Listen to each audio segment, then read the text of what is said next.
When was the last time you went an entire day without unlocking your phone on purpose? If you're an online entrepreneur, that probably sounds impossible. But today, I want to show you exactly how to unplug without the world falling apart. Welcome to Ditch the Chaos, a snackable podcast for busy women who are done with burnout, rigid routines, and productivity guilt. You'll get clear, actionable strategies to reclaim your time and energy without more hustle or long to-do lists. I'm Kara Chase, entrepreneur since 2015, mom of two, wife to one, and I am unapologetically caffeinated. Let's dive in. When you work online, especially in digital marketing, your workday can feel like an endless stream of pings, notifications, and distractions. Even if you're not in digital marketing, chances are you spend a lot of time marketing your business through social media, email, or both. And if you're like most small business owners, you love learning and leveling up. Maybe you're in a mastermind, a coaching program, or a Slack group. Add all that to your marketing work and unplugging can feel impossible. And I haven't even brought up the school Facebook groups or the family group texts. By now, you probably know exactly how you feel when being on hits a breaking point. You start to feel distracted, like you can't finish anything. Constantly interrupted, restless, anxious. These are all signs you probably need to unplug for a bit. And by unplugging, I mean more than just putting your phone on silent. One way to train yourself to unplug is to practice being present and not multitasking. If you start your day scrolling the news while drinking your coffee, you're multitasking. If you're brushing your teeth while listening to a business podcast, you're multitasking. If you're scrolling Instagram while your kid reads their spelling list to you, you guessed it, you're multitasking. Practicing presence helps you strengthen that unplugged muscle. It's what helps you resist grabbing your phone out of habit. I love practicing presence in the morning because it sets the tone for the rest of my day. And no, I'm not about to tell you to get up at 4 a.m. and start a 90-minute routine with magically quiet kids. That's not real life if you have littles. Every time I try to wake up 20 minutes before my kids, they somehow wake up earlier too. So I've given up on that and we just start the day as a family. It takes effort to sit and enjoy my coffee without just checking email real quick or checking the news. And while squeezing a text here or an email there might feel productive, you're not actually doing anything particularly well. So let me let you in on a little secret. Your to-do list will never be done, and there will never be another hour in the day. Learning to focus on your most important priorities, eliminate context switching with theme day planning, and saying no to what doesn't move you forward, that's the key to both accomplishing more and unplugging more. Theme day planning is one of the core methods that I teach in Chaos Detox, so check out the show notes to learn more if you're curious about how this helps. I hit a tipping point of overwhelm several years ago that led to one of the best aha moments as an online entrepreneur. I had different project management tasks that were spinning around in my head. I was living on coffee and crackers. I was sleeping maybe 6 hours a night. I was irritable, hungry, and bouncing between half-finished tasks. I was constantly interrupted by emails, texts, kids, husband, dog. But I had put on my calendar weeks earlier that I was going to go visit a friend midweek. We touched base that Monday, and even though my to-do list was screaming, I stuck to it. Her house is an hour away. I arranged childcare. I stayed up late 2 nights to prep for being offline. I told my clients I'd be unavailable and scheduled out every pin and post. I got up, I got the kiddo to school, I picked up supplies, which meant mimosas, and I hit the road. The whole day, my friend and I caught up. We laughed, we lunched, we shopped, we compared notes, we solved all the world's problems. And I didn't so much as unlock my phone. There was a few glances at the screen to check for family emergencies, but not a single app was opened.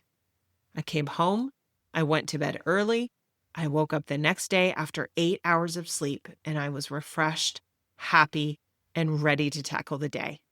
It was everything I thought it would, an unplugging, but it doesn't hit you until you reach that breaking point and you feel the difference that unplugging makes.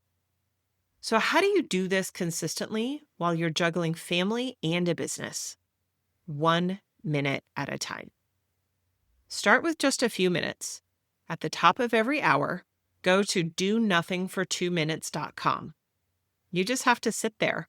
You zone out, you listen to the audio for 2 whole minutes, and if you touch your mouse or your keyboard, the timer restarts. The first 30 seconds feels like torture. Then your mind just kind of calms down and it's over. Suddenly, you're ready to take on the next task. You can use the website or you can just step away to stretch and breathe for a couple of minutes. Take the time to gather yourself without distractions. Then try 20 minutes. Take a walk, doodle in a notebook, do some yoga or stretching. Organize something if that makes you happy. That always makes me happy. Drink some tea, read for fun, listen to music, have a snack. The only rule is no screens. If you usually only read on an e-reader like a Kindle, try going to the library and check out a few books. Real books won't tempt you to click over to Pinterest. Don't underestimate staring out the window either. You'll be amazed what surfaces when your brain has space. Even if you only do 1 or 2 of these breaks a day, it totally counts and it will help you build that muscle. Next, try upgrading to an hour. Eat a real meal at the table with no devices. Do any of the 20-minute activities that I listed for a full hour. Take a scenic drive.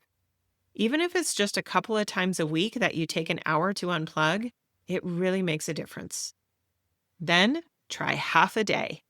Go for a hike, see a movie, go shopping. And I don't mean running errands. I mean shopping for yourself if that's something you enjoy doing. Explore a new town. Take a creative class. Eventually, try taking a whole day to unplug.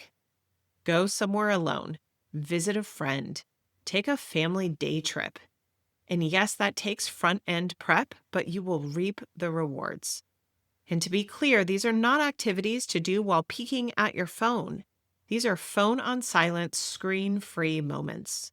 Sure, you might need to check for emergency calls, but that's it. Don't give in to the itch. Don't. If you really want to be bold, go somewhere without your phone. Here are a few ways that I regularly unplug. I shower at night after putting the kids to bed. I know if I showered in the morning, I'd feel rushed, and I don't like that. At night, I can take my time, and it helps me transition to the evening. I realize that might not be for everyone, but if you haven't tried it, try it and see if it makes you feel good. Evenings with my family are non-negotiable. Clients know that I'm unavailable after 4:30 p.m., period. Saturdays are unplugged days for me. I leave my phone plugged in, and I don't pick it up until late afternoon. Then it's just a quick check for texts or calls, but no social media. Being a work-from-home mom means your energy is pulled in a million directions, but your schedule is flexible. If you need a beach half day while the kids are at school, that's doable. If you need a midday walk to clear your head, totally feasible. You chose this life for the flexibility and the family priorities. Don't let it slip away into always on burnout. If you work on mindfully unplugging, you will be calmer and more able to problem solve without feeling drained and pulled in those gazillion different directions. So here's your reset and reclaim action step for the week. Pick one unplug habit that you can start this week, just one. Maybe it's the 2-minute break at the top of the hour. Maybe it's a screen-free walk, or maybe it's plugging your phone in on Saturdays and walking away. Pick one and stick with it. See how you feel. Thanks for tuning in. If this episode helped you, subscribe so you never miss an update and share it with another woman who needs to hear it. For more resources, show notes, and my Chaos Detox course, visit karachase.com. Until next time, I'm Kara Chase, reminding you to keep questioning the rules and making your own.